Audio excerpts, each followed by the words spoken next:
Hello दोस्तों, आराध्या रस academy के यूट्यूब चैनल में आप सभी का स्वागत है। दोस्तों, माध्यमिक शिक्षा बोर्ड द्वारा आयोजित रीट भर्ती परीक्षा लेवल 2 एसएसटी यानी कि सामाजिक अध्ययन के नवीनतम पाठ्यक्रम के अनुसार मॉडल पेपर की टेस्ट सीरीज शुरू की गई थी, जिसमें अपने दोस्तों 24 मॉडल पेपर है वो कंप्लीट हो चुके हैं। आज अपना इसमें 25 नंबर का मॉडल पेपर है। कुल 150 प्रश्न इसमें शामिल किए गए हैं और हूबहू आपको ऐसा ही पेपर है वो परीक्षा में देखने को मिलेगा। दोस्तों, अगर आपने पिछले 24 मॉडल पेपरों का अगर टेस्ट नहीं दिया है तो आप प्ले लिस्ट में जाइए, वहां पे आपको फोल्डर मिल जाएगा rate level 2 SST model paper के नाम से, वहां फोल्डर बना हुआ है। तो आप वहां जाकर पिछले मॉडल पेपरों का टेस्ट है वो अवश्य दें और उसका जो लिंक है वो आपको डिस्क्रिप्शन में भी मिल जाएगा। आराध्या रस एकेडमी के यूट्यूब चैनल को अगर आपने अभी तक सब्सक्राइब नहीं किया तो सब्सक्राइब जरूर करें, बेल आइकन को दबाएं, वीडियो को लाइक और अपने दोस्तों के पास में शेयर जरूर करें। तो चलिए दोस्तों, शुरू करते हैं आज का अपना 25 नंबर का मॉडल पेपर। देखिए, सबसे पहले अपन सामाजिक अध्ययन के 60 प्रश्न पढ़ेंगे, 91 से 150 तक। उसके बाद में 1 से 90 तक बाल विकास, हिंदी और संस्कृत से संबंधित प्रश्न है वो पढ़ेंगे। ठीक है। मेवाड़ का मैराथन युद्ध कहा गया है, बताइए कौन से युद्ध को मेवाड़ का मैराथन कहा गया है? तो दोस्तों, इसका राइट आंसर हो जाएगा वो है दिवेर के युद्ध को। यहाँ पर बी नंबर का ऑप्शन राइट आंसर हो जाएगा। 1582 ईस्वी में दोस्तों ये युद्ध है वो लड़ा गया था। ठीक है। और इस युद्ध को कर्नल जेम्स टोड ने मेवाड़ का मैराथन कहा है। तो यहाँ पर बी नंबर का ऑप्शन बिल्कुल सही। आगे देखिए, वागड़ के गांधी किस जिले के रहने वाले थे? अब वागड़ के गांधी किसको कहते हैं? तो दोस्तों, ये भोगीलाल पांड्या को कहते हैं वागड़ के गांधी। और ये कौन से जिले के रहने वाले थे? तो दोस्तों, ये डूंगरपुर जिले के रहने वाले थे। तो यहाँ पर बी नंबर का ऑप्शन बिल्कुल सही उत्तर हो जाएगा। आगे देखिए, 93 नंबर का प्रश्न है। देखिए, सीकला, जेरना, नेत्रा तथा गिड़गिड़ी संबंधित है। सीकला, जेरना, नेत्रा तथा गिड़गिड़ी संबंधित है, तो वो किससे संबंधित है बताइए? तो दोस्तों, ये दही बिलोने से संबंधित है। दोस्तों, ये झेरना, नेत्रा, गिड़गिड़ी, सीकला। तो यहाँ पर बी नंबर का जो ऑप्शन है वो इसका बिल्कुल सही उत्तर इसमें हो जाएगा। ठीक है। आगे देखिए, 94 नंबर का प्रश्न, करवा चौथ का व्रत है वो मनाया जाता है। करवा चौथ का व्रत है वो कब मनाया जाता है? तो दोस्तों, ये मनाया जाता है कार्तिक कृष्ण चतुर्थी को। कार्तिक कृष्ण चतुर्थी को करवा चौथ का व्रत है वो मनाया जाता है। यहाँ पर सी नंबर का ऑप्शन बिल्कुल सही उत्तर हो जाएगा। 95 नंबर का प्रश्न है, इसमें देखिए, क्रांतिकारी रचना चेतावनी का चुंगटिया के रचयिता थे। बताइए, क्रांतिकारी रचना चेतावनी का चुंगटिया के रचयिता थे तो वो कौन थे? तो दोस्तों, वो थे केसरी सिंह बारठ। तो यहाँ पर डी नंबर का ऑप्शन बिल्कुल सही उत्तर हो जाएगा, केसरी सिंह बारठ। आगे देखिए, 96 नंबर का प्रश्न है, राजस्थान के किस जिले में मल्लीनाथ जी का मेला लगता है? बताइए, राजस्थान के किस जिले में मल्लीनाथ जी का मेला लगता है? तो दोस्तों, इसका राइट आंसर हो जाएगा, मल्लीनाथ जी का मेला है वो दोस्तों बाड़मेर में लगता है। कहां पर है? बाड़मेर में। तो यहाँ पर ए नंबर का ऑप्शन बिल्कुल सही उत्तर हो जाएगा। 97 नंबर का प्रश्न है, इसमें देखिए, पर्यटन की दृष्टि से महल एवं फुवारों के लिए प्रसिद्ध नगर है।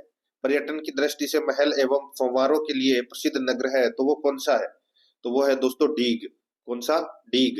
राइट आंसर इसमें सी नंबर ऑप्शन सही, डीग।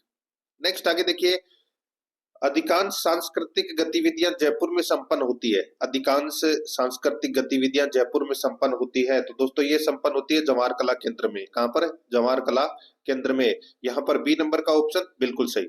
99 नंबर का प्रश्न है, इसमें देखिए, बहुमठ है।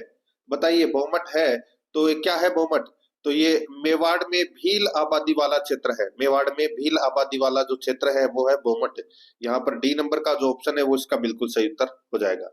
100 नंबर का प्रश्न है, इसमें देखिए, राजस्थान के किस जिले में जूमिंग प्रणाली की वालेरा खेती होती है? राजस्थान के किस जिले में जूमिंग प्रणाली की वालेरा खेती होती है? तो ये होती है दोस्तों डूंगरपुर, उदयपुर, बांसवाड़ा। तो दोस्तों, इसका राइट आंसर हो जाएगा ये सभी। तो यहाँ पर इस प्रश्न का राइट आंसर क्या हो जाएगा? वो है डी नंबर का ऑप्शन बिल्कुल सही उत्तर इसमें हो जाएगा। ठीक है। आगे देखिए, 101 नंबर का प्रश्न है, राजस्थान का पहला गिरल लिग्नाइट थर्मल पावर प्रोजेक्ट किस जिले में स्थित है? राजस्थान का पहला गिरल लिग्नाइट थर्मल पावर प्रोजेक्ट किस जिले में स्थित है? तो दोस्तों, इसका राइट आंसर हो जाएगा, ये स्थित है बाड़मेर में। तो यहाँ पर ए नंबर ऑप्शन बिल्कुल सही, बाड़मेर। आगे देखिए, सुमेलित कीजिए। सूची फर्स्ट में दोस्तों यहाँ पर है खनिज दे रखे हैं और सूची सेकंड में जिला दे रखा है। सुमेलित करना है। ठीक है दोस्तों, अब देखिए यहाँ पे सीसा एवं जस्ता, सीसा एवं जस्ता। तो दोस्तों, सीसा एवं जस्ता का उत्पादन कहाँ होता है? तो दोस्तों, ये उदयपुर, जामरकोटड़ा, उदयपुर, ठीक है। और लिग्नाइट कोयले का उत्पादन है वो दोस्तों देखिए कपूडी, जालिफा, ये यहाँ पर है ना, वो क्या होता है, लिग्नाइट कोयले का उत्पादन होता है। तो ये दोस्तों इसमें बीकानेर हो जाएगा। अब्रक का उत्पादन है वो दोस्तों कहाँ पर होता है, तो ये भीलवाड़ा में होता है अब्रक का उत्पादन। और जिप्सम का उत्पादन है वो दोस्तों नागौर में होता है। तो यहाँ पर इस प्रश्न का राइट आंसर क्या हो जाएगा, वो है 4-1-2-3, 4-1-2-3, यानी कि कुट भाषा में अगर अपन देखें तो ए नंबर का जो ऑप्शन है वो इसका बिल्कुल सही उत्तर हो जाएगा। 103 नंबर प्रश्न है, महान शुष्क मरुस्थल राजस्थान के किन किन जिलों में मुख्यतः विस्तृत है, बताइए। महान शुष्क मरुस्थल राजस्थान के किन किन जिलों में मुख्यतः विस्तृत है। तो दोस्तों इसका जो राइट आंसर हो जाएगा वो है इसमें चूरू, नागौर, बीकानेर, जैसलमेर। चूरू, नागौर, बीकानेर, जैसलमेर। तो यहाँ पर अपना डी नंबर का जो ऑप्शन है वो इसका बिल्कुल सही उत्तर हो जाएगा। आगे देखिए 104 नंबर का प्रश्न है, राजस्थान की किस दिशा में सतलज और व्यास नदियों के मैदान है। राजस्थान की किस दिशा में सतलज और व्यास नदियों के मैदान है। तो दोस्तों इसका राइट आंसर हो जाएगा वो है इसमें उत्तर एवं पूर्व, उत्तर एवं पूर्व। तो यहाँ पर अपना इसमें राइट आंसर हो जाएगा सी नंबर ऑप्शन सही। आगे देखिए 105 नंबर का प्रश्न है, 2011 की जनगणना के आंकड़ों के अनुसार, जनगणना 2011 के आंकड़ों के अनुसार राजस्थान के किस जिले की साक्षरता दर सबसे कम रही। राजस्थान के किस जिले की साक्षरता दर सबसे कम रही। तो दोस्तों इसका राइट आंसर हो जाएगा वो है देखिए साक्षरता दर की अगर मैं बात करूं इनमें से, तो इनमें जालोर की जो साक्षरता दर है वो दोस्तों सबसे कम रही। तो यहाँ पर इसमें right answer C number option हो जाएगा। आगे देखिए अष्टाध्यायी के लेखक कौन है। अष्टाध्यायी के लेखक है वो कौन है, तो दोस्तों अष्टाध्यायी के लेखक पाणिनि थे। कौन, पाणिनि। यहाँ पर सी नंबर का ऑप्शन बिल्कुल सही उत्तर हो जाएगा, पाणिनि। 107 नंबर का प्रश्न इसमें देखिए, जो कला शैली भारतीय और यूनानी आकृति का सम्मिश्रण है उसे कहते हैं, बताइए दोस्तों। जो कला शैली भारतीय और यूनानी आकृति का सम्मिश्रण है उसे क्या कहते हैं, तो दोस्तों उसे उसे कहते हैं गांधार, गांधार बोलते हैं। सी नंबर का ऑप्शन बिल्कुल सही, गांधार। आगे देखिए 108 नंबर का प्रश्न है, गुप्त काल में गुजरात, बंगाल, दक्कन एवं तमिल राष्ट्र में स्थित केंद्र किससे संबंधित थे, बताइए। गुप्त काल में गुजरात, बंगाल, दक्कन एवं तमिल राष्ट्र में स्थित केंद्र किससे संबंधित थे। तो दोस्तों ये संबंधित है किससे, तो ये वस्त्र उत्पादन से संबंधित थे। ए नंबर का ऑप्शन बिल्कुल सही, वस्त्र उत्पादन से। 109 नंबर का प्रश्न है, भारतीय इतिहास में किस वंश के शासकों के शासनकाल को स्वर्ण युग कहा जाता है। भारतीय इतिहास में किस वंश के शासकों के शासनकाल को स्वर्ण युग कहा जाता है। तो इसका राइट आंसर हो जाएगा वो है गुप्त काल के। यहाँ पर सी नंबर ऑप्शन बिल्कुल सही। आगे देखिए, किस जैन तीर्थकर ने 5 महाव्रतों के पालन का उपदेश दिया। किस जैन तीर्थकर ने 5 महाव्रतों के पालन का उपदेश दिया। इसका राइट आंसर हो जाएगा वो है महावीर स्वामी। यहाँ पर बी नंबर का ऑप्शन बिल्कुल सही, महावीर स्वामी। 111 नंबर का प्रश्न है, निम्नलिखित में से कौन जहांगीरी चित्रकार थे, बताइए। निम्नलिखित में से कौन है जहांगीरी चित्रकार थे। तो अपने को दोस्तों कूट भाषा में है वो उत्तर देना है, जहांगीरी चित्रकार कौन थे। ठीक है, देखिए अब्दुल समद, अब्बुल हसन अक्कारिजा और मीर सैयद अली। तो दोस्तों यहाँ पर अपना जो राइट आंसर हो जाएगा वो है दोस्तों इसमें देखिए, इसमें एक तो अब्बुल हसन और एक अक्कारिजा। ठीक है, ये दोनों दोस्तों जहांगीरी यानी कि जहांगीर के काल के चित्रकार थे। तो यहाँ पर अपना इसमें राइट आंसर क्या हो जाएगा, वो है 2 और 3 इसमें सही उत्तर हो जाएगा, यानी कि बी नंबर का ऑप्शन बिल्कुल सही। आगे देखिए 112 नंबर का प्रश्न है, यूरोप में पुनर्जागरण काल की शुरुआत किस शताब्दी में हुई थी। यूरोप में पुनर्जागरण काल की शुरुआत किस शताब्दी में हुई थी। तो दोस्तों इसका जो राइट आंसर हो जाएगा वो है इसमें, बताइए। यूरोप में पुनर्जागरण काल की जो शुरुआत है वो दोस्तों कौन सी शताब्दी में हुई थी, तो ये हुई थी 14वीं शताब्दी में। तो यहाँ पर सी नंबर का ऑप्शन सही, 14वीं शताब्दी में। 113 नंबर का प्रश्न है, वल्लभाचार्य, तुलसीदास, सूरदास, मीराबाई, चैतन्य महाप्रभु इत्यादि भक्ति आंदोलन की किस शाखा के संत या कवि थे। भक्ति आंदोलन की कौन सी शाखा के ये संत या कवि थे। वल्लभाचार्य, तुलसीदास, सूरदास, मीराबाई, चैतन्य महाप्रभु। तो दोस्तों इसका जो राइट आंसर हो जाएगा वो है इसमें सगुण व्यक्ति के। यहाँ पर ए नंबर का जो ऑप्शन है वो इसका बिल्कुल सही उत्तर हो जाएगा, सगुण व्यक्ति के। ठीक है, आगे देखिए यहाँ पे 114 नंबर का प्रश्न है, 1946 ईस्वी में बनी अंतरिम सरकार में डॉक्टर राजेंद्र प्रसाद के पास कौन सा विभाग था? बताइए। 1946 में बनी अंतरिम सरकार में डॉक्टर राजेंद्र प्रसाद के पास कौन सा विभाग था? तो दोस्तों इसका राइट आंसर हो जाएगा, वो है इसमें खाद्य तथा कृषि विभाग। यहाँ पर सी नंबर का ऑप्शन बिल्कुल सही उत्तर हो जाएगा। 115 नंबर का प्रश्न इसमें देखिए, निम्नलिखित में से किसने सभी तीनों गोलमेज सम्मेलनों में भाग लिया था? किसने सभी तीनों गोलमेज सम्मेलनों में भाग लिया था? तो वो लिया था दोस्तों भीमराव अंबेडकर ने। यहाँ पर बी नंबर का ऑप्शन बिल्कुल सही, भीमराव अंबेडकर ने। 116 नंबर का प्रश्न है, मैं एक समाजवादी और गणतंत्रवादी हूँ और मुझे राजाओं और राजकुमारों में विश्वास नहीं है, यह वक्तव्य संबंधित है। मैं एक समाजवादी और गणतंत्रवादी हूँ और मुझे राजाओं और राजकुमारों में विश्वास नहीं है, यह वक्तव्य संबंधित है। तो दोस्तों ये संबंधित है जवाहरलाल नेहरू से। यहाँ पर डी नंबर का जो ऑप्शन है वो इसका बिल्कुल सही उत्तर हो जाएगा, जवाहरलाल नेहरू से। आगे देखिए यहाँ पे 117 नंबर का प्रश्न है, निम्नलिखित में से किसने स्वदेशी आंदोलन का नेतृत्व दिल्ली में किया था? बताइए, किसने स्वदेशी आंदोलन का नेतृत्व दिल्ली में किया था? तो दोस्तों इसका जो राइट आंसर हो जाएगा वो है इसमें सैयद हैदर रजा ने। दोस्तों सैयद हैदर रजा ने स्वदेशी आंदोलन का नेतृत्व दिल्ली में किया था। तो यहाँ पर डी नंबर का ऑप्शन बिल्कुल सही। 118 नंबर का प्रश्न है, भारतीय राष्ट्रीय कांग्रेस के प्रथम मुस्लिम अध्यक्ष कौन थे? तो प्रथम मुस्लिम अध्यक्ष थे बदरुद्दीन तैयब जी। कौन थे? बदरुद्दीन तैयब जी। तो यहाँ पर सी नंबर का ऑप्शन बिल्कुल सही। 119 नंबर का प्रश्न इसमें देखिए, वानर सेना और मंजरी सेना का संबंध है। वानर सेना और मंजरी सेना का संबंध है वो किससे है? तो वो है दोस्तों सविनय अवज्ञा आंदोलन से, सविनय अवज्ञा आंदोलन से। तो यहाँ पर बी नंबर का ऑप्शन बिल्कुल सही। 120 नंबर का प्रश्न इसमें देखिए, किसने कहा था कांग्रेस आंदोलन न तो लोगों द्वारा प्रेरित था और न ही उनके द्वारा सोचा या योजनाबद्ध किया गया था? बताइए दोस्तों, किसने कहा था कांग्रेस न तो लोगों द्वारा प्रेरित था और न ही यह उनके द्वारा सोचा या योजनाबद्ध किया गया था? तो इसका जो राइट आंसर हो जाएगा वो है इसमें सर सैयद अहमद खान। तो यहाँ पर बी नंबर का जो ऑप्शन है वो इसका बिल्कुल सही उत्तर हो जाएगा। 121 नंबर का प्रश्न इसमें देखिए, हिमालय काटकर एवं बहकर आने वाली नदियां हैं। हिमालय काटकर एवं बहकर आने वाली नदियां हैं, तो वो कौन सी है? तो दोस्तों इसका राइट आंसर हो जाएगा वो है ब्रह्मपुत्र, सतलज और सिंधु। यहाँ पर बी नंबर का जो ऑप्शन है वो इसका बिल्कुल सही उत्तर हो जाएगा। आगे देखिए, भारत में ताम्र स्वर्ण लोह कोयला निम्नलिखित में से किस वर्ग के स्थानों से क्रमबद्ध है? भारत में ताम्र स्वर्ण लोह कोयला निम्नलिखित में से किस वर्ग के स्थानों से क्रमबद्ध है? तो यहाँ पर इसका राइट आंसर हो जाएगा खेतड़ी, कोलार, कुद्रेमुख, झरिया। तो यहाँ पर ए नंबर का जो ऑप्शन है वो इसका बिल्कुल सही उत्तर इसमें हो जाएगा। 123 नंबर का प्रश्न इसमें देखिए, किस राज्य की अन्य देशों से भौगोलिक सीमाएं नहीं जुड़ी हुई है?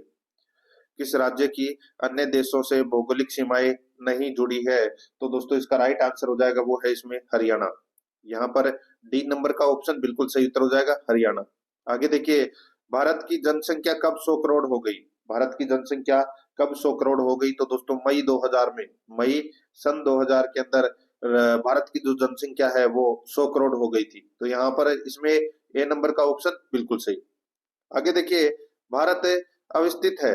दोस्तों भारत अवस्थित है, तो भारत है वो कौन से अक्षांश और देशांतर में स्थित है? तो दोस्तों भारत है वो 8 डिग्री 4 मिनट से 37 डिग्री 6 मिनट उत्तरी अक्षांश, और देशांतरीय विस्तार है दोस्तों इसका 68 डिग्री 7 मिनट पूर्वी देशांतर से 97 डिग्री 25 मिनट पूर्वी देशांतर के मध्य ये विस्तार है भारत का। यहाँ पर सी नंबर का ऑप्शन बिल्कुल सही। आगे देखिए, यहाँ पे वर्षण हिमपात सहित से भारत में कितने घन किमी जल प्राप्त होता है? बताइए, वर्षण से भारत में कितने घन किमी जल प्राप्त होता है, यानी कि हिमपात सहित? तो इसका राइट आंसर हो जाएगा वो है 4000 घन किमी। यहाँ पर ए नंबर का ऑप्शन बिल्कुल सही उत्तर हो जाएगा इसमें। आगे देखिए यहाँ पे 127 नंबर का प्रश्न है। इसमें देखिए सूची फर्स्ट को सूची सेकंड से सुमेलित करना है, ठीक है। सूची फर्स्ट में दोस्तों यहाँ पर घाटी दे रखी है और सूची सेकंड में राज्य दे रखा है, ठीक है। तो दोस्तों देखिए यहाँ पे सुमेलित करना है।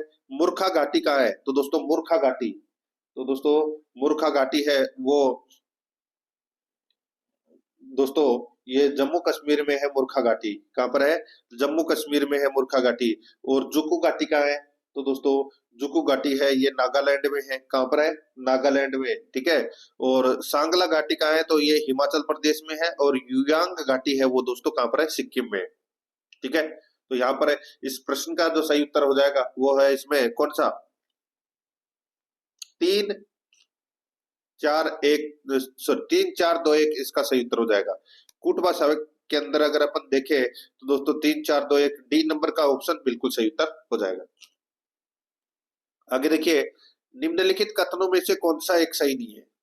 निम्नलिखित कथनों में से कौन सा एक सही नहीं है वो अपने को यहाँ पर बताना है। देखिए यहाँ पे महानदी का उद्भव छत्तीसगढ़ के पठार में होता है, बिल्कुल सही बात है। गोदावरी नदी का उद्भव महाराष्ट्र में होता है, ये भी बिल्कुल सही है। कावेरी नदी का उद्भव है वो आंध्र प्रदेश में होता है, आंध्र प्रदेश में, ये गलत हो जाएगा दोस्तों। मैं आपको बताऊं कावेरी नदी का जो उद्गम है वो दोस्तों कर्नाटक की ब्रह्मगिरी की पहाड़ियों से होता है। यहाँ पर आंध्र प्रदेश है वो दोस्तों इसमें गलत दे रखा है। तो इस प्रश्न का जो राइट आंसर हो जाएगा वो है सी नंबर का ऑप्शन, क्योंकि ये कथन है वो दोस्तों गलत दे रखा है। और देखिए ताप्ती नदी का उद्भव मध्य प्रदेश में होता है, बिल्कुल सही बात है। तो यहाँ पर है सी नंबर ऑप्शन बिल्कुल सही। आगे देखिए 129 नंबर का प्रश्न है, क्षेत्रफल के क्रम में भारत के 3 बड़े राज्य हैं, बताइए।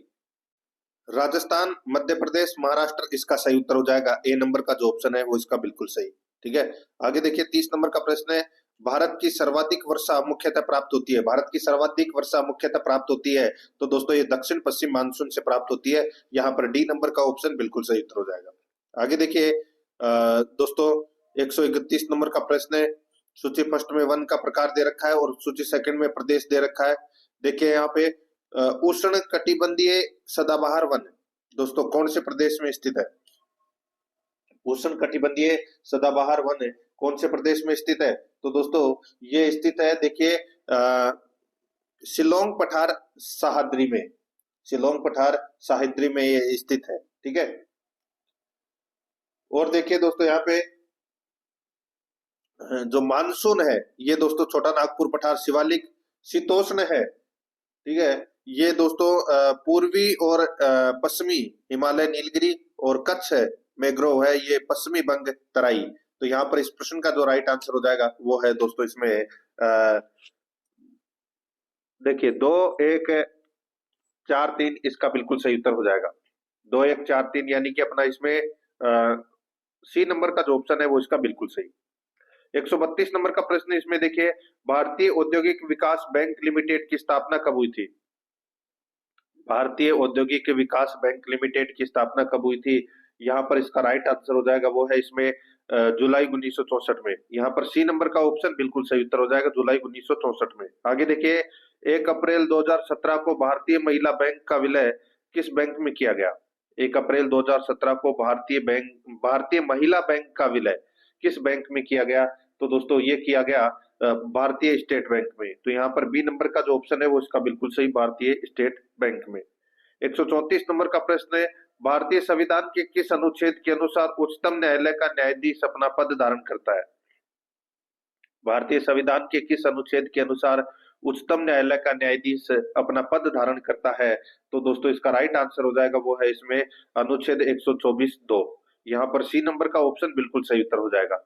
आगे देखिए संविधान का कौन सा अनुच्छेद दोष सिद्ध के संबंध में अभियुक्तों को दोहरे दंड एवं स्व अभिशंसन से संरक्षण प्रदान करता है? बताइए संविधान का कौन सा अनुच्छेद दोष सिद्ध के संबंध में अभियुक्तों को दोहरे दंड से स्व अभिशंसन से संरक्षण प्रदान करता है? तो दोस्तों इसका जो राइट आंसर हो जाएगा वो है इसमें अनुच्छेद 20। यहाँ पर डी नंबर का ऑप्शन बिल्कुल सही उत्तर हो जाएगा। आगे देखिए, भारत के मुख्य चुनाव आयुक्त को निम्न में से किसके द्वारा नियुक्त किया जाता है? भारत के मुख्य चुनाव आयुक्त को निम्न में से किसके द्वारा नियुक्त किया जाता है? तो इसका राइट आंसर हो जाएगा वो है राष्ट्रपति द्वारा। यहाँ पर सी नंबर का ऑप्शन बिल्कुल सही उत्तर हो जाएगा, राष्ट्रपति द्वारा। आगे देखिए, 137 नंबर का प्रश्न है, निम्नलिखित में से कौन भारत के केंद्रीय वित्त मंत्री रहे हैं? भारत के केंद्रीय वित्त मंत्री कौन रहे हैं?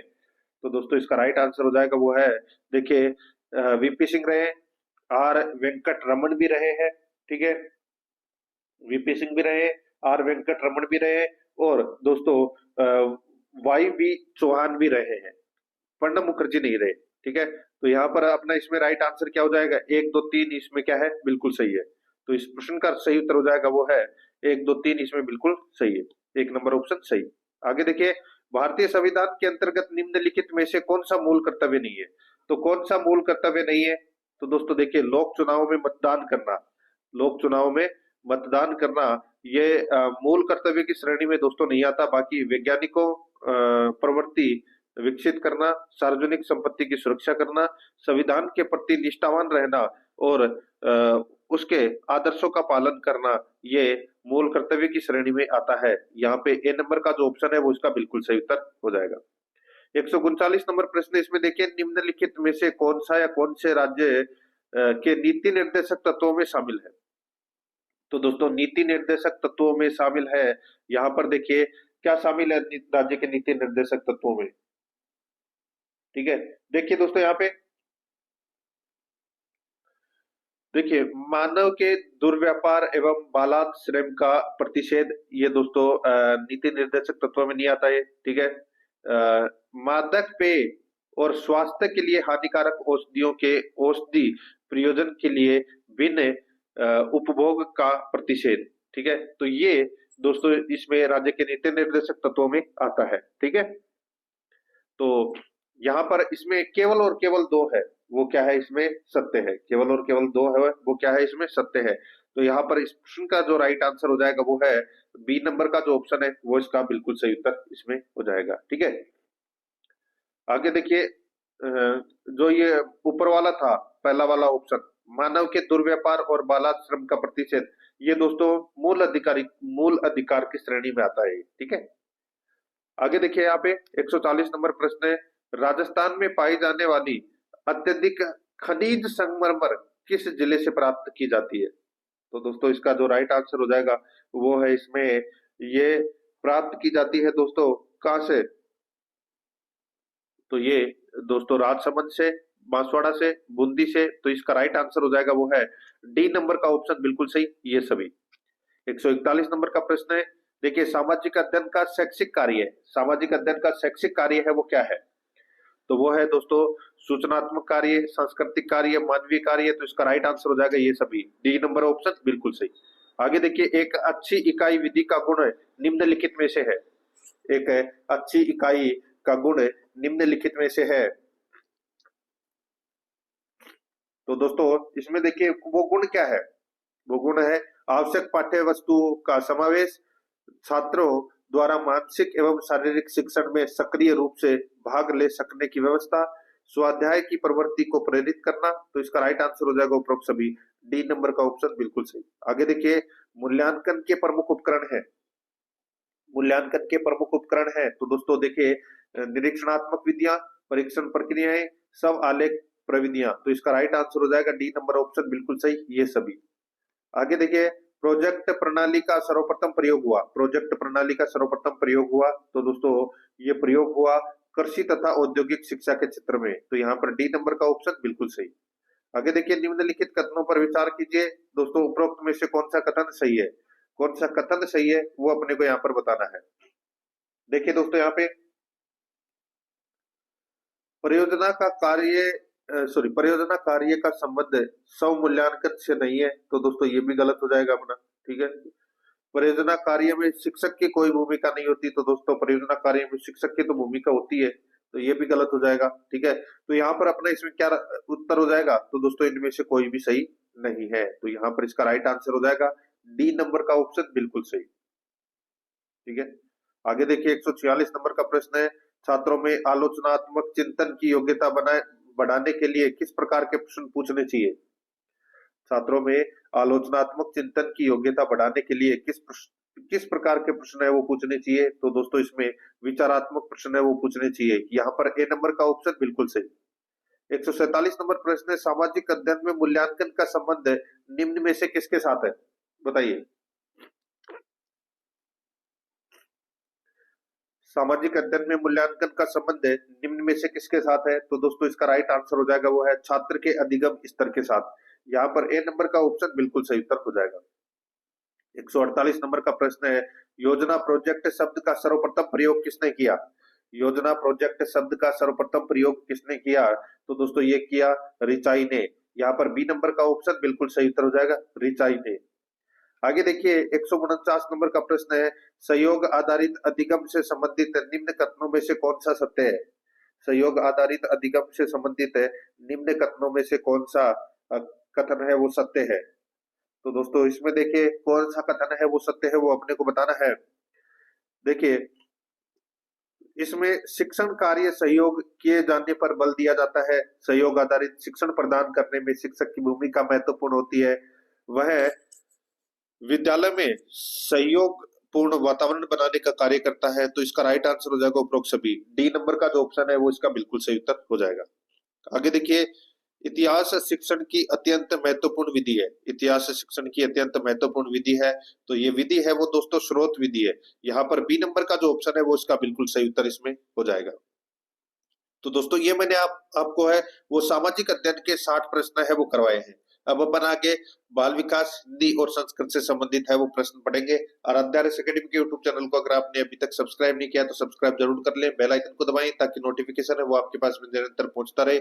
क्लास को लाइक नहीं किया तो एक बार सभी के सभी मित्र हैं वो क्लास को लाइक जरूर करें और रोजाना आपको एक मॉडल पेपर का टेस्ट है वो अवश्य देना है। देखिए अब अपन बाल विकास से संबंधित प्रश्न है वो पढ़ेंगे। देखिए पहला प्रश्न है, यहाँ पे देखिए इदम ईगो व सुपर ईगो की आवश्यकता के जन्मदाता कौन है? बताइए दोस्तों। तो दोस्तों इसका राइट आंसर हो जाएगा वो है इसमें फ्रायड। तो यहाँ पर इसमें बी नंबर का ऑप्शन बिल्कुल सही उत्तर हो जाएगा। इसमें भी आपको चेक करना है आपके कितने प्रश्न सही हो रहे हैं। आगे देखिए जॉन बोर्ड्स वाटसन, ठीक है, मनोविज्ञान के किस संप्रदाय से संबंधित है? बताइए दोस्तों। यहाँ पे प्रश्न पूछा गया है दोस्तों, देखिए सीधा सा यहाँ पे ये पूछा गया है कि मनोविज्ञान के किस संप्रदाय से संबंधित हैं? कौन? John boards Watson. तो यहाँ पर अपना इसमें राइट आंसर हो जाएगा वो है दोस्तों इसमें ये है व्यवहारवादी के, ठीक है। वाटसन है ये व्यवहारवाद के जनक माने जाते हैं। राइट आंसर हो जाएगा इसमें ए नंबर का जो ऑप्शन है वो इसका बिल्कुल सही उत्तर हो जाएगा। आगे देखिए 3 नंबर का प्रश्न है, लिकर्ट ने अभिवृद्धि मापन का निर्माण कब किया? लिकर्ट ने अभिवृद्धि मापन का निर्माण कब किया?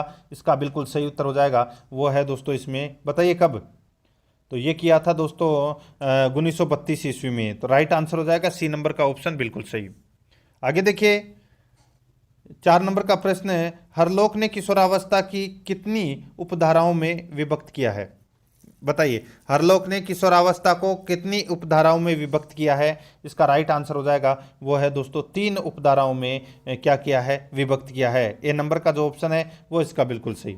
नेक्स्ट आगे देखिए रोस ने बाल विकास की कितनी अवस्थाओं में विभक्त किया है? बताइए रोस ने बाल विकास की कितनी अवस्थाओं में विभक्त किया है? राइट आंसर हो जाएगा वो है दोस्तों इसमें 4 अवस्थाओं को, ठीक है, 4 अवस्थाओं में बांटा गया है, ठीक है। इसका राइट आंसर हो जाएगा इसमें सी नंबर का जो ऑप्शन है वो इसका बिल्कुल सही उत्तर हो जाएगा इसमें, ठीक है। आगे देखिए 6 नंबर का प्रश्न है, किस अवस्था में मानसिक योग्यता का स्वरूप निश्चित हो जाता है? किस अवस्था में मानसिक योग्यता का स्वरूप निश्चित हो जाता है? इसका राइट आंसर हो जाएगा वो है दोस्तों इसमें किशोरावस्था। यहाँ पर अपना इसमें राइट आंसर हो जाएगा किशोरावस्था। सी नंबर का जो ऑप्शन है वो इसका बिल्कुल सही उत्तर हो जाएगा, ठीक है। आगे देखिए दोस्तों ये किशोरावस्था है ये 13 से 19 वर्ष के मध्य की अवस्था को माना जाता है, ठीक है। यहाँ पर सी नंबर ऑप्शन सही। आगे देखिए सामान्य बालक संवेगात्मक रूप से होते हैं। सामान्य बालक संवेगात्मक रूप से होते हैं। इसका राइट आंसर हो जाएगा वो है दोस्तों संतुलित होते हैं। यहाँ पर ए नंबर का जो ऑप्शन है वो इसका बिल्कुल सही उत्तर हो जाएगा संतुलित। नेक्स्ट है आगे देखिए बालक का वह गुण जिससे किसी नई वस्तु का निर्माण किया जाता है वह कहलाता है। बालक का वह गुण जिससे किसी नई वस्तु का निर्माण किया जाता है वह कहलाता है। इसका राइट आंसर हो जाएगा वो है दोस्तों सृजनात्मकता कहलाता है। यहाँ पर सी नंबर का जो ऑप्शन है वो इसका बिल्कुल सही उत्तर हो जाएगा सृजनात्मकता।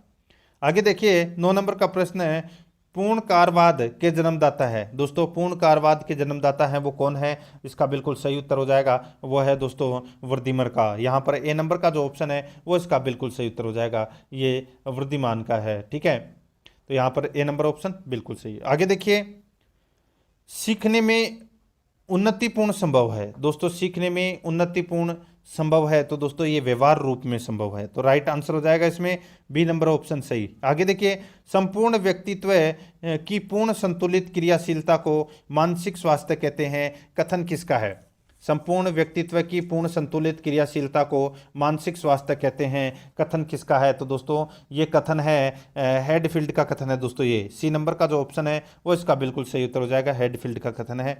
आगे देखिए दबाव की स्थिति का एक उदाहरण है। दोस्तों दबाव की स्थिति का एक उदाहरण है। दोस्तों दबाव तनाव का एक कारण है, यह सफलता और असफलता के समय उत्पन्न होता है। राइट आंसर हो जाएगा असफलता सफलता, यहाँ पर ए नंबर का ऑप्शन बिल्कुल सही। आगे देखिए फ्रायड के अनुसार व्यक्तित्व का निर्माण किसके द्वारा हुआ? दोस्तों फ्रायड के अनुसार व्यक्तित्व का निर्माण है वो किसके द्वारा हुआ? इसका राइट आंसर हो जाएगा देखिए यहाँ पर इड ईगो सुपर ईगो, तो राइट आंसर हो जाएगा इसमें डी नंबर का जो ऑप्शन है वो इसका बिल्कुल सही, उपरोक्त सभी। नेक्स्ट आगे देखिए 14 नंबर का प्रश्न है अंतर्मुखी बालक होते हैं, अंतर्मुखी बालक होते हैं, इसका राइट आंसर हो जाएगा वो है दोस्तों अंतर्मुखी बालक है ये एकांत में विश्वास रखने वाला होता है। दोस्तों अंतर्मुखी बालक है ये एकांत में विश्वास रखने वाला होता है, बी नंबर का ऑप्शन बिल्कुल सही उत्तर हो जाएगा। 15 नंबर का प्रश्न है, इसमें देखिए हमारे मस्तिष्क का चेतन भाग होता है, हमारे मस्तिष्क का चेतन भाग होता है तो दोस्तों ये होता है 1/10 भाग। ठीक है दोस्तों इसका राइट आंसर क्या हो जाएगा? ए नंबर का जो ऑप्शन है वो इसका बिल्कुल सही 1/10 भाग। आगे देखिए बुद्धि पहचानने तथा सुनने की शक्ति है, यह कथन किसका है?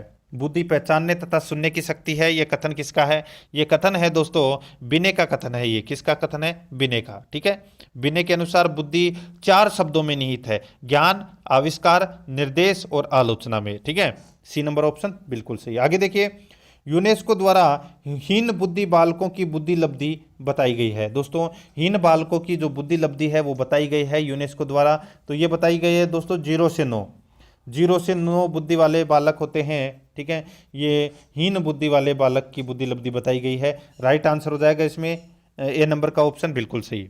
आगे देखिए मानसिक मंदता से संबंधित व्यक्तियों के लिए कौन सा परीक्षण विशेष रूप से उपयुक्त है? बताइए मानसिक मंदता से संबंधित व्यक्तियों के लिए कौन सा परीक्षण विशेष रूप से उपयुक्त है? यहाँ पर इस प्रश्न का राइट आंसर हो जाएगा वो है दोस्तों इसमें छड़ी परीक्षण। यहाँ पर इसमें राइट आंसर हो जाएगा सी नंबर का ऑप्शन सही उत्तर छड़ी परीक्षण। आगे देखिए 19 नंबर का प्रश्न है अभिप्रेरणा का प्रमुख सिद्धांत नहीं है, अभिप्रेरणा का प्रमुख सिद्धांत कौन सा नहीं है? तो वो है दोस्तों भाषाई सिद्धांत है। यहाँ पर सी नंबर का जो ऑप्शन है वो इसका बिल्कुल सही उत्तर हो जाएगा भाषाई सिद्धांत। 20 नंबर का प्रश्न इसमें देखिए सृजनात्मकता का विकास किस अवस्था तक अपनी चरम सीमा तक पहुंच पाता है?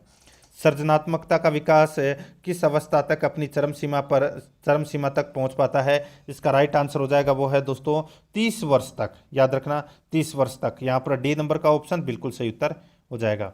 आगे देखिए अभिक्षमता परीक्षण के कितने प्रकार होते हैं? अभिक्षमता परीक्षण के कितने प्रकार होते हैं? राइट आंसर हो जाएगा दोस्तों 2 प्रकार होते हैं, याद रखना ए नंबर का ऑप्शन बिल्कुल सही। नेक्स्ट आगे देखिए विशिष्ट क्षेत्रों में अभियोग्यता परीक्षण का उदाहरण है, विशिष्ट क्षेत्रों में अभियोग्यता परीक्षण का उदाहरण है तो वो कौन सा है? तो वो है दोस्तों देखिए खेल, कला, चिकित्सा एवं संगीत, ये सारे ही हैं, राइट आंसर हो जाएगा उपरोक्त सभी, डी नंबर का ऑप्शन बिल्कुल सही। आगे देखिए रुचि को अभिव्यक्त प्रत्येकत एवं मापित श्रेणी में वर्गीकृत किया है, रुचि को अभिव्यक्त प्रत्यकृत एवं मापित श्रेणी में वर्गीकृत किया है, इसका राइट आंसर हो जाएगा वो है दोस्तों सुपर ने। यहाँ पर सी नंबर का जो ऑप्शन है वो इसका बिल्कुल सही उत्तर हो जाएगा सुपर ने। आगे देखिए इसमें 24 नंबर का प्रश्न है अभियोग्यता वर्तमान दशा है जो व्यक्ति की भविष्य की क्षमताओं की तरफ संकेत करती है, कथन किसका है? बताइए। अभियोग्यता वर्तमान दशा है जो व्यक्ति की भविष्य की क्षमताओं की तरफ संकेत करती है, कथन किसका है? इसका बिल्कुल सही उत्तर हो जाएगा वो है दोस्तों ट्रेक्सलर का कथन है ये। तो राइट आंसर हो जाएगा इसमें ए नंबर का ऑप्शन बिल्कुल सही। यहाँ पे देखिए 25 नंबर का प्रश्न क्रियात्मक अनुसंधान वह शोध कार्य है जिसका संबंध स्कूल की समस्याओं से है जो कि स्कूल के व्यक्तियों द्वारा स्कूल की दशा में सुधार हेतु संपन्न की जाती है, कथन किसका है?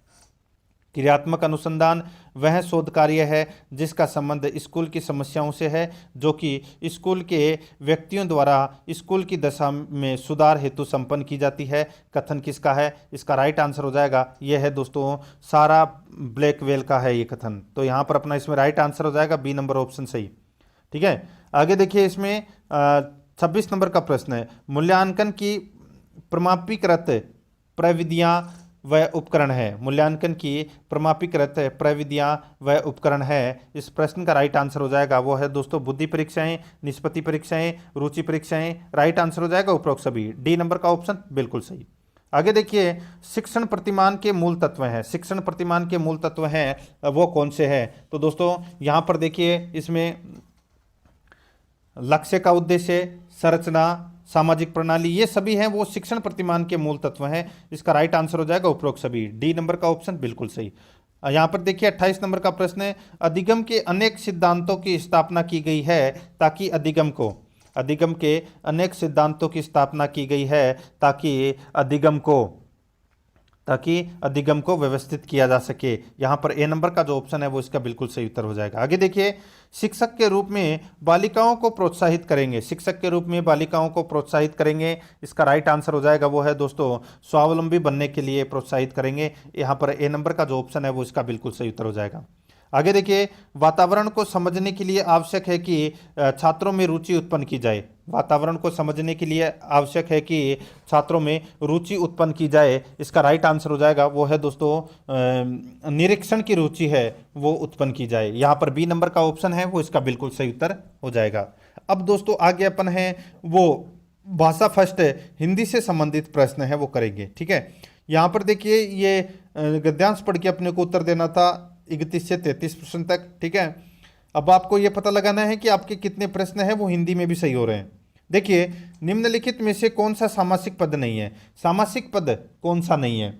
राइट आंसर हो जाएगा दोस्तों इसमें यहाँ पे आपको दिख रहा होगा दोस्तों, देखिए कटघरा, ठीक है, गला काट, मुनाफाखोरी, यहाँ पे ईश्वर है, ये दोस्तों सामासिक पद है वो नहीं है। तो यहाँ पर डी नंबर का ऑप्शन बिल्कुल सही। आगे देखिए पत्रकार में कौन सा समास है दोस्तों? बताइए पत्रकार में कौन सा समास है? राइट आंसर हो जाएगा वो है दोस्तों, बताइए, बहुत ही अच्छा प्रश्न है ये। राइट आंसर हो जाएगा इसमें वो है दोस्तों इसमें तत्पुरुष समास है दोस्तों। ठीक है, तो यहाँ पर इसमें राइट आंसर हो जाएगा बी नंबर का ऑप्शन बिल्कुल सही। आगे देखिए इसमें उल्लंघन का संधि विच्छेद क्या होगा दोस्तों? उल्लंघन का संधि विच्छेद है वो क्या होगा? राइट आंसर क्या हो जाएगा इसमें? बिल्कुल सही उत्तर हो जाएगा दोस्तों वो है उत प्लस लंघन। इसमें व्यंजन संधि का प्रयोग हुआ है, सी नंबर का ऑप्शन बिल्कुल सही। यहाँ पर देखिए यहाँ पे भी गद्यांश को पढ़कर उत्तर देना था, अपन गद्यांश वो नहीं पढ़ रहे हैं, डायरेक्ट चलते हैं। यहाँ पे देखिए संसार शब्द का पर्याय नहीं है दोस्तों। संसार शब्द का पर्याय है वो कौन सा नहीं है? तो यहाँ पे आपको दिख रहा होगा दोस्तों, देखिए जगत ये संसार का पर्यायवाची है, लोक भी है, भुवन भी है, लेकिन यहाँ पर दोस्तों जहन्नुम ये दोस्तों संसार का पर्यायवाची नहीं है। डी नंबर का ऑप्शन बिल्कुल सही। आगे देखिए यहाँ पर लेकिन अब भी आशा की ज्योति बुझी नहीं है, रेखांकित शब्द का विलोम है दोस्तों। यहाँ पे रेखांकित शब्द कौन सा है? आशा है। तो आशा का विलोम क्या हो जाएगा? आशा का विलोम हो जाएगा दोस्तों इसमें निराशा। राइट आंसर हो जाएगा इसमें सी नंबर ऑप्शन बिल्कुल सही। आगे देखिए केवल उन्हीं बातों का हिसाब रखो जिनमें धोखा खाया है। पंक्ति में कौन से सर्वनाम का प्रयोग है? केवल उन्हीं बातों का हिसाब रखो जिनमें धोखा खाया है। पंक्ति में कौन से सर्वनाम का प्रयोग है? इसका बिल्कुल सही उत्तर हो जाएगा वो है दोस्तों संबंधवाचक सर्वनाम का। यहाँ पर डी नंबर का जो ऑप्शन है वो इसका बिल्कुल सही उत्तर हो जाएगा। आगे देखिए जीवन कष्टकर हो जाएगा परंतु ऐसी घटनाएं भी बहुत कम नहीं है। तो यहाँ पर है रेखांकित शब्द में अवयव है, तो यहाँ पे अवयव कौन से शब्द में है वो अपने को यहाँ पर क्या करना है? बताना है दोस्तों। यहाँ पे आपको देखना है, देखिए जो अवयव शब्द है ये परंतु, ठीक है, तो यहाँ पे जो ये परंतु है ये कौन सा अवयव है वो अपने को बताना है। राइट आंसर हो जाएगा वो है दोस्तों इसमें देखिए संयोजक समुच्चय बोधक अवयव है ये। तो यहाँ पर सी नंबर का ऑप्शन बिल्कुल सही उत्तर हो जाएगा। आगे देखिए अकारण शब्द में समास है दोस्तों बिना कारण के, अकारण, ठीक है, यानी कि बिना कारण के। तो यहाँ पे इस शब्द में समास कौन सा है, इसका राइट आंसर हो जाएगा इसमें अवयवी भाव समास है दोस्तों। राइट आंसर हो जाएगा इसमें सी नंबर का ऑप्शन बिल्कुल सही। आगे देखिए स्त्रियों के पैरों व हाथों में धारण करने वाला स्वर्ण अथवा चांदी का आभूषण है वो कौन सा होता है दोस्तों, उसको कहते हैं क्या, उसको दोस्तों आंवला बोलते हैं। क्या बोलते हैं, आंवला बोलते हैं। सी नंबर ऑप्शन बिल्कुल सही। आगे देखिए मकान बनाते समय लट्ठे बांध कर बनाए जाने वाला चढ़ने उतरने का रास्ता को क्या कहते हैं, बताइए। मकान बनाते समय लट्ठे बांधकर बनाए जाने वाला चढ़ने उतरने का रास्ता को क्या कहते हैं, इसका राइट आंसर हो जाएगा उसको बोलते हैं दोस्तों क्या, उसको देखिए अडान बोलते हैं। उसको क्या बोलते हैं, अडान बोलते हैं। राइट आंसर हो जाएगा इसमें डी नंबर ऑप्शन सही। आगे देखिए सुगंध शब्द का विशेषण क्या है, बताइए। सुगंध शब्द का विशेषण है वो क्या है, सही उत्तर हो जाएगा वो है दोस्तों अपना इसमें सुगंधित है। सुगंधित है ये सुगंध शब्द का विशेषण है। सी नंबर का ऑप्शन बिल्कुल सही। आगे देखिए आंसू का बहुवचन क्या होगा, आंसू का बहुवचन क्या होगा, इसका बिल्कुल सही उत्तर हो जाएगा वो है दोस्तों इसमें देखिए आंसू ही जो शब्द है ये दोस्तों खुद बहुवचन है। यहाँ पर इनमें से कोई भी नहीं, इसका राइट आंसर हो जाएगा। ठीक है, आंसू बहुवचन शब्द होता है। ठीक है, आगे देखिए केशव दौड़ रहा है वाक्य में कौन सी क्रिया है, इसका बिल्कुल सही उत्तर हो जाएगा वो है दोस्तों इसमें अकर्मक क्रिया है। सी नंबर ऑप्शन बिल्कुल सही। आगे देखिए दुष्चरित्र शब्द में संधि है, दुष्चरित्र शब्द में संधि है तो वो संधि कौन सी है, इसका राइट आंसर हो जाएगा वो है दोस्तों इसमें दुह प्लस चरित्र, इसमें विसर्ग संधि का प्रयोग हुआ है। सी नंबर का ऑप्शन बिल्कुल सही। आगे देखिए किसमें सही सामासिक पद है, किसमें सही सामासिक पद है, तो यहाँ पर देखिए दोस्तों इसमें दिवारात्रि। ठीक है दोस्तों, दिवारात्रि के अंदर सामासिक पद है, बाकी किसी के अंदर नहीं है। राइट आंसर हो जाएगा इसमें बी नंबर का ऑप्शन बिल्कुल सही। आगे देखिए इसमें मौखिक भाषा की अंतिम इकाई है, मौखिक भाषा की अंतिम इकाई क्या है, सही उत्तर हो जाएगा वो है दोस्तों इसमें ध्वनि है। ये मौखिक भाषा की अंतिम इकाई है। बी नंबर ऑप्शन बिल्कुल सही। आगे देखिए आप करनी पार उतरनी, आप करनी पार उतरने का अर्थ क्या होता है, ठीक है, इसका बिल्कुल सही उत्तर हो जाएगा वो है दोस्तों कर्म का फल अवश्य ही मिलता है। तो राइट आंसर हो जाएगा कर्म का फल अवश्य मिलता है। ए नंबर ऑप्शन बिल्कुल सही। 48 नंबर का प्रश्न है निम्नलिखित में से रूढ़ शब्द है, निम्नलिखित में से रूढ़ शब्द कौन सा है, तो दोस्तों यहाँ पे रूढ़ शब्द है वो है पेड़। यहाँ पर बी नंबर का जो ऑप्शन है वो इसका बिल्कुल सही उत्तर हो जाएगा पेड़।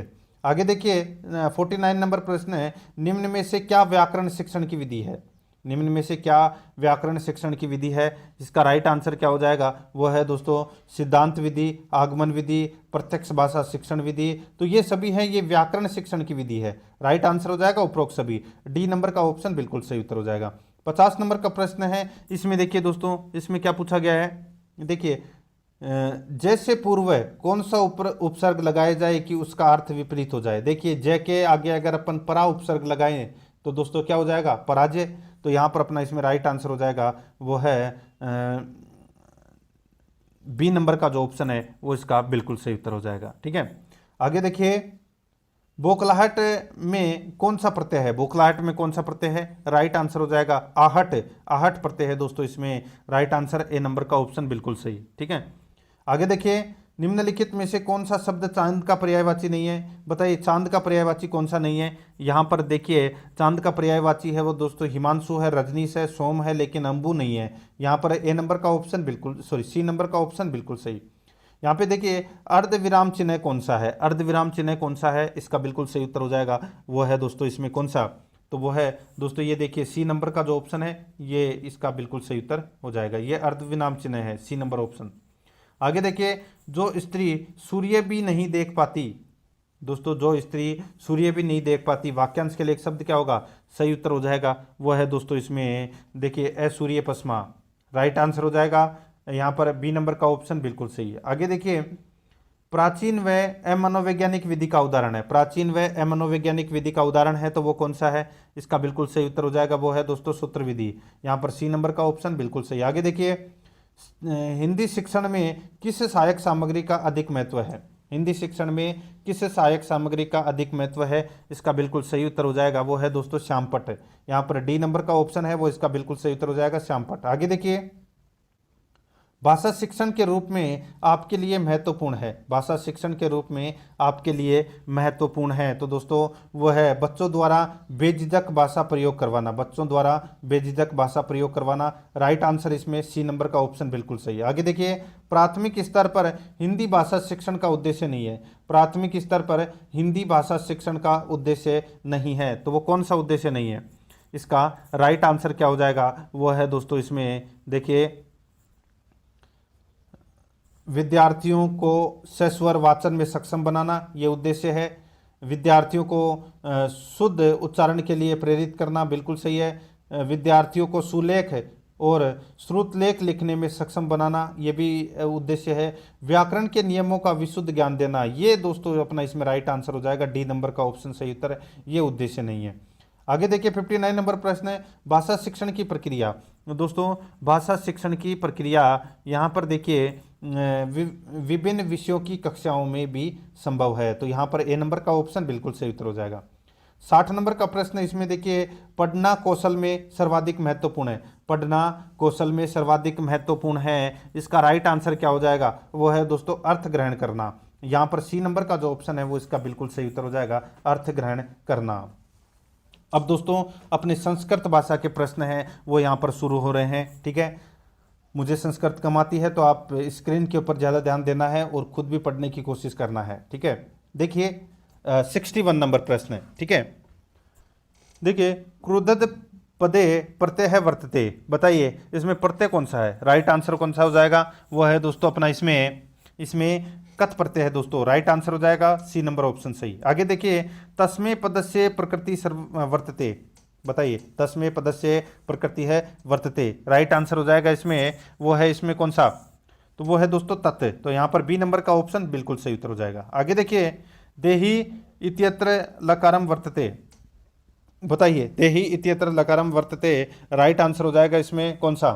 तो वो है लोट लकार, ठीक है। तो राइट आंसर इसमें बी नंबर का ऑप्शन सही। आगे देखिए, एकमेव पद संधि वर्तते, बताइए एकमेव में कौन सी संधि है? इसका बिल्कुल सही उत्तर हो जाएगा वो है दोस्तों गुण संधि है। यहाँ पर ए नंबर का ऑप्शन बिल्कुल सही। आगे देखिए, भिक्षा पात्रम पदस्य समास विग्रह भवति, राइट आंसर क्या हो जाएगा? वो है दोस्तों इसमें भिक्षा है पात्रम, ये इसका सही समास विग्रह हो जाएगा। सी नंबर का ऑप्शन बिल्कुल सही। देखिए यहाँ पे पद्यांश को पढ़कर अपने को क्या करना है? उत्तर देना है, ठीक है। यहाँ पे देखिए, पृथ्व्याम त्रीणि रत्नानि जलमग्नम सुभाषितम मूढ़े पाषाण खंडेशु रत्न संज्ञा विधीयते, ठीक है। ये देखिए ये पद्यांश था, ठीक है। अब देखिए इसमें 66 नंबर का प्रश्न है, त्रीणि रत्नानि कुत्र सन्ति, त्रीणि रत्नानि कुत्र सन्ति, इसका बिल्कुल सही उत्तर हो जाएगा वो है दोस्तों पृथ्व्याम। तो यहाँ पर बी नंबर का ऑप्शन बिल्कुल सही। आगे देखिए, सर्वकेन धार्यते, सर्वकेन धार्यते, राइट आंसर क्या हो जाएगा? वो है दोस्तों अपना इसमें सत्येन, यहाँ पर ए नंबर का ऑप्शन बिल्कुल सही। आगे देखिए, सुभाषित पदे समासः वर्तते, बताइए सुभाषित पद में कौन सा समास है? राइट आंसर हो जाएगा इसमें वो है दोस्तों प्रादि तत्पुरुष, यहाँ पर बी नंबर का ऑप्शन बिल्कुल सही। आगे देखिए, वायुश्च पदे संधि वर्तते, इसका राइट आंसर क्या हो जाएगा? वो है दोस्तों विसर्ग है, यहाँ पर ए नंबर का ऑप्शन बिल्कुल सही उत्तर हो जाएगा। आगे देखिए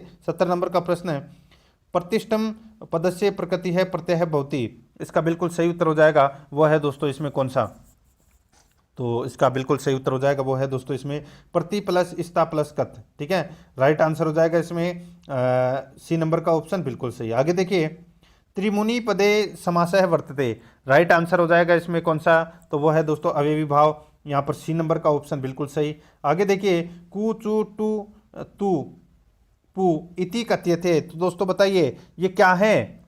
इसका राइट आंसर हो जाएगा ये दोस्तों ये उदित है, ठीक है। राइट आंसर हो जाएगा इसमें उदित व्यंजन है, तो यहाँ पर अपने इसमें राइट आंसर डी नंबर का ऑप्शन बिल्कुल सही। आगे देखिए, पाणिनीय शिक्षानुसारेण कति उच्चारण स्थानानि संति, राइट आंसर क्या हो जाएगा इसमें? वो है दोस्तों इसमें 8, यहाँ पर इसमें right answer C number option सही। आगे देखिए, दरिद्र को दान देता है, इतस्य संस्कृतानुवाद कुरु। तो दोस्तों इसका संस्कृत में अनुवाद करेंगे, क्या हो जाएगा, दरिद्र को दान देता है, बिल्कुल सही उत्तर हो जाएगा वो है दोस्तों दरिद्र है दान ददाती। तो राइट आंसर हो जाएगा इसमें बी नंबर ऑप्शन सही। आगे देखिए गंगा प्रभवती, तो यहाँ पर खालिस्तान में क्या आएगा, तो दोस्तों इसका राइट आंसर हो जाएगा वो है अपना इसमें देखिए गंगा हिमालयात प्रभवती। तो यहाँ पर सी नंबर का ऑप्शन बिल्कुल सही। आगे देखिए संस्कृत भाषा अस्ति, दोस्तों संस्कृत भाषा अस्ति राइट आंसर हो जाएगा सूक्ष्मम जटिलम व्यवहारिकम। तो राइट आंसर हो जाएगा दोस्तों सर्वे, डी नंबर का ऑप्शन बिल्कुल सही, यानी कि सभी। आगे देखिए विश्लेषण विधि कस्य सूत्रोपरि अर्धतोस्ति, बताइए राइट आंसर हो जाएगा इसमें वो है इसमें कौन सा, तो वो है पूर्णात अंसंप्रति, यहाँ पर सी नंबर का ऑप्शन बिल्कुल सही। आगे देखिए संस्कृत शिक्षणे आवश्यको अस्ति, सही उत्तर हो जाएगा वो है दोस्तों इसमें अंत्याक्षरी भाषणम वाद विवादम। तो राइट आंसर हो जाएगा सर्वे, डी नंबर का ऑप्शन बिल्कुल सही उत्तर, यानी कि सभी। आगे देखिए प्राचीन काले सर्वप्रथम विश्वविद्यालय प्रवेश समय मूल्यांकनम करोति स्म, सही उत्तर हो जाएगा इसमें वो है दोस्तों इसमें कौन सा, तो वो है द्वार पंडित है। तो राइट आंसर हो जाएगा डी नंबर का ऑप्शन सही। आगे देखिए वस्तुनिष्ठ परीक्षा कति विदुम, बताइए वस्तुनिष्ठ परीक्षा कति विदम, इसका बिल्कुल सही उत्तर हो जाएगा वो है दोस्तों द्विदम। तो राइट आंसर हो जाएगा इसमें ए नंबर का ऑप्शन बिल्कुल सही। आगे देखिए विकासात्मक प्रश्न भवंती, विकासात्मक प्रश्न भवंती, इसका राइट आंसर हो जाएगा वो है दोस्तों पाठस्य विकास कृतुम, right answer C number option सही। आगे देखिए मानवानाम मूलभूत प्रक्रिया अस्ति, सही उत्तर हो जाएगा इसमें वो है दोस्तों कौन सा, तो वो है संप्रेक्षणम, यहाँ पर ए नंबर का ऑप्शन है वो इसका बिल्कुल सही उत्तर। आगे देखिए मनुष्य सब लक्ष्यान प्राप्नोति, मनुष्य है सब लक्ष्यान प्राप्नोति, इसका बिल्कुल सही उत्तर हो जाएगा वो है दोस्तों इसमें कौन सा, तो वो है शिक्षा क्षेत्रे, यहाँ पर सी नंबर का जो ऑप्शन है वो इसका बिल्कुल सही उत्तर हो जाएगा। आगे देखिए आधुनिक शिक्षा प्रणालया प्रमुखाधारो अस्ति, आधुनिक शिक्षा प्रणालया प्रमुखधारो अस्ति, इसका बिल्कुल सही उत्तर हो जाएगा वो है दोस्तों पाठ्य पुस्तकानी, यहाँ पर सी नंबर का ऑप्शन बिल्कुल सही उत्तर हो जाएगा। आगे देखिए अधिगम प्रक्रियायाम महत्वपूर्ण योगदान वर्तते, इसका बिल्कुल सही उत्तर हो जाएगा वो है दोस्तों इसमें दृश्य श्रव्य सामग्रीणा। तो यहाँ पर अपना इसमें ए नंबर का ऑप्शन बिल्कुल सही है। आगे देखिए उद्देश्य मूल्यांकन विधियों, दोस्तों उद्देश्य मूल्यांकन विधियों, इसका राइट आंसर क्या हो जाएगा वो है अपना इसमें त्रिस्तरीय संक्रियता भवती, यहाँ पर बी नंबर का ऑप्शन बिल्कुल सही उत्तर है। आगे देखिए विद्यालय किम शिक्षणोकरणम अनिवार्यम भवेत, विद्यालय किम शिक्षणोकरणम अनिवार्यम भवेत, इसका बिल्कुल सही उत्तर हो जाएगा वो है दोस्तों श्याम फलकम, यहाँ पर सी नंबर का ऑप्शन राइट आंसर हो जाएगा। आगे देखिए शिक्षक है कक्षायाम शिक्षणात् पूर्व उद्देश्यान निर्धारयति एतत् कस्मिन् विदो भवति, इसका राइट आंसर हो जाएगा वो है दोस्तों अपना इसमें उद्देश्य मूल्यांकन विदो, यहाँ पर सी नंबर का ऑप्शन बिल्कुल सही। आगे देखिए ह्यूरिस्टिक विधे उद्देश्यम अस्ति, सही उत्तर हो जाएगा वो है दोस्तों इसमें मित भाष्येत बहुकुर्वीत, यहाँ पर बी नंबर का ऑप्शन बिल्कुल सही। आगे देखिए पतंजलि, यहाँ पे देखिए पतंजलिना अनुसारेण व्याख्या विधेय सोपानम नास्ति, इसका बिल्कुल सही उत्तर हो जाएगा वो है दोस्तों कौन सा, तो वो है दोस्तों पदार्थोक्ति। तो यहाँ पर अपना इसमें राइट आंसर हो जाएगा सी नंबर का जो ऑप्शन है वो इसका बिल्कुल सही उत्तर।